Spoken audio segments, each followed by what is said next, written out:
Ni antara menu yang paling best dekat Jibrin. Spicy butter chicken chop pasta. Ni sambal apa ni? Bismillahirrahmanirrahim. Kita sambal dulu. Sama ikan cili padi, tapi dia campur dengan minyak. Dia campur dengan kacang.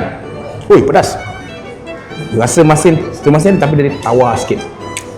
Kena makan dengan sambal hijau ni. Kau pergi. Air garing mat. Boleh lah. Boleh. Kau tengok ni. Ni sabar. Ais Biscoff coconut smooth. Dia punya manis. Aku sarankan yang ada kecil manis jangan minum.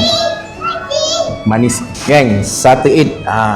Butter lobster normal. 6 ke 700 yang aku dapat ni mungkin 600 gram. Sebab dia ada lagi 700 gram. Dia bagi nasi lah, ceceh out lah, kedekut ni kedai. Dia bagi kau panas-panas tau ni. Aku sekarang ni tengah belajar sama ada haiwan ni fresh ke tak fresh. Kalau kau rasa macam ni, ada rasa macam lauk-lauk sikit, asin manis, kenyal.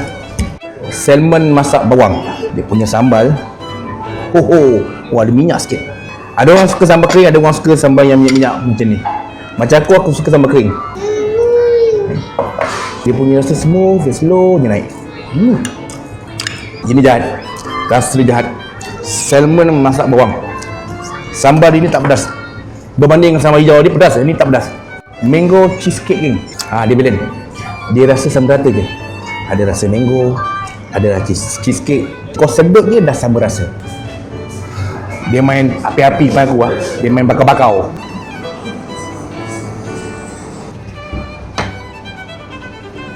Lima dalam satu rasa dia.